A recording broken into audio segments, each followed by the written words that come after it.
عزیز دوستو اور میرے طلباء و طالبات، السلام علیکم ورحمۃ اللہ وبرکاتہ۔ محترم ناظرین، امید ہے کہ آپ تمام خیریت سے ہوں گے، اور اللہ تعالیٰ کی بارگاہ میں دعا ہے کہ اللہ تعالیٰ آپ کو ہمیشہ صحت اور عافیت کے ساتھ رکھے، اور درخواست ہے کہ اس ناچیز کو بھی اپنی مخصوص دعاؤں میں یاد رکھیں۔ محترم ناظرین، آج کا یہ ویڈیو بنانے کا مقصد یہ ہے کہ ہم تمام جانتے ہیں کہ اب ہمارا لکھنے پڑھنے کا شوق ختم ہو چکا ہے، اس لیے میں ادھر سے ادھر سے چند باتیں اکٹھا کر کے آپ کے سامنے حاضر ہوتا ہوں، اور آج بھی کچھ بتانے کے لیے آپ کے سامنے حاضر ہوا ہوں۔ محترم ناظرین، اس ویڈیو کو آخر تک ضرور دیکھنا۔ محترم ناظرین، ہم جانتے ہیں کہ اب لاک ڈاؤن ختم ہو چکا ہے، محفوظ زندگی گزارنے کے لیے ہمیں تیار ہو جانا چاہیے۔ حکومت صرف ایک مخصوص مدت کے لیے لاک ڈاؤن رکھ سکتی تھی، آہستہ آہستہ لاک ڈاؤن ختم ہو چکا ہے۔ حکومت بھی مسلسل سختی نہیں دکھا سکتی، کیونکہ حکومت نے ہمیں اور آپ کو کورونا بیماری کا احتیاط، ہاتھوں کی صفائی، حفظان صحت اور اپنی دیکھ بھال کرنے کے بارے میں مکمل معلومات سے آگاہ کر دیا ہے۔ بیماری کے بعد آپ اور ہمیں ملک اور دنیا کے حالات کو بھی دیکھ رہے ہیں۔ اب سمجھداروں کو اپنے روزمرہ کے معمولات کو سمجھنا چاہیے اور اپنے بساط کے مطابق اسے تبدیل کرنا چاہیے۔ حکومت 24 گھنٹے 365 دن آپ کی حفاظت نہیں کر سکے گی۔ اپنی اور کنبے کی صحت کے لیے اسباب کے تحت احتیاط کی کوشش آپ کو ہمیں خود کرنی ہے، اور نتیجہ اللہ رب العزت کے حوالے ہے۔ لاک ڈاؤن تو ختم ہو چکا ہے، ہمیں سوچنا چاہیے اور کام پہ جانا چاہیے، اور قواعد کے مطابق اپنا کام کریں۔ کیا آپ کو لگتا ہے کہ یہ وبا اچانک چلی جائے گی، اور کیا اچانک ہم پہلے کی طرح زندگی گزارنے لگیں گے؟ نہیں، بالکل نہیں۔ افواہوں کا شکار بالکل نہ ہوں، میں پھر سے دوہرا رہا ہوں، افواہوں کا شکار بالکل نہ ہوں۔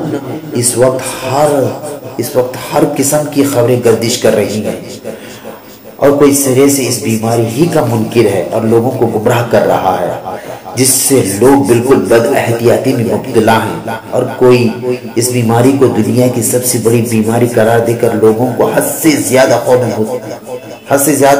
خوف میں مبتلا کر کے کئی خاندانوں کا سکون تباہ کر رہا ہے۔ موٹا سا اصول ہے،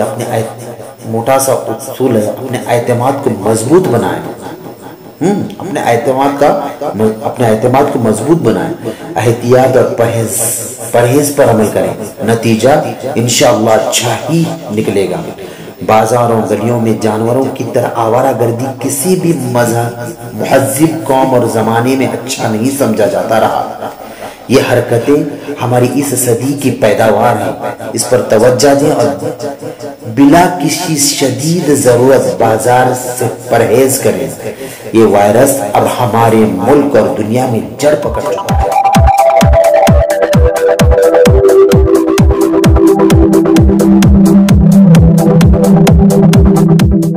ہمیں اس کے ساتھ رہنا سیکھنا ہوگا۔ حکومت کب تک لاک ڈاؤن برقرار رکھے گی؟ کب تک باہر جانے پر پابندی ہوگی؟ ضروریات کے لیے لاک ڈاؤن کے بعد ہمیں باہر جانا پڑے گا، اس لیے ہمیں اور آپ کو اپنے طرز زندگی کو تبدیل کرنا ہوگا، اپنی دفاعی نظام کو مستحکم کرنا ہوگا، اور خود کو وائرس کے لیے مضبوط اور دلیر کرنا ہوگا۔ لیکن یہ دلیری وائرس کے خوف سے نہیں بلکہ اللہ پر مضبوط یقین اور ایمان سے آئے گی۔ یاد رکھنا، میں پھر سے دوہرا رہا ہوں، یہ دلیری وائرس کے خوف سے نہیں بلکہ اللہ پر مضبوط یقین اور ایمان سے آئے گی۔ ہمیں اپنی پرانی طرز زندگی کو اپنانا ہوگا جو سینکڑوں سالوں سے جاری تھی، سبزی خور بنے اور گوشت کا استعمال کم کریں، گوشت کا استعمال کم کریں، خالص مسالہ کھائیں، خالی مسالے کھائیں۔ ہمیں اور آپ کو اپنے کھانے میں متناسب غذائیت کی مقدار میں اضافہ کرنے، fast food, pizza, burger, cold drink کو بھول جانے کی ضرورت ہے۔ ہمیں اور آپ کو اپنے برتنوں کو تبدیل کرنا چاہیے، ایلومینیم، اسٹیل، پلاسٹک کے بجائے ہمیں اور آپ کو پیتل، تانبے، لکڑی اور مٹی کے برتن استعمال کرنا چاہیے، جو بیشتر جراثیموں کو قدرتی طور پر ہلاک کرنے میں مددگار ثابت ہوتے ہیں۔ اپنی غذا میں بکری، گائے کے دودھ، دہی اور گھی کے مقدار میں اضافہ کریں۔ ذائقے دار، مسالہ دار، تلی ہوئی کھانوں اور ہوٹل کے پکوانوں کو فراموش کرنا پڑے گا۔ زندگی کے لیے زندہ رہنے کے لیے کھائیں، نہ کہ کھانے کے لیے زندہ رہیں۔ کم کھائیں تاکہ دماغ کام کرتا رہے۔ ورزش، یوگا باقاعدگی سے کریں، کم از کم اگلے 1 سے 2 سال تک ایسا کرنے کی ضرورت ہے، تبھی ہم صحت مند زندگی گزار سکتے ہیں، ورنہ جو تبدیل نہیں ہوگا وہ ختم ہو جائے گا۔ ہوشیار اور عملی بنیں اور اس سچائی کو قبول کریں اور اس پر عمل کریں۔ آپ کی زندگی اللہ کی قیمتی نعمت ہے، لہٰذا آپ کو خود فیصلہ لینا ہوگا۔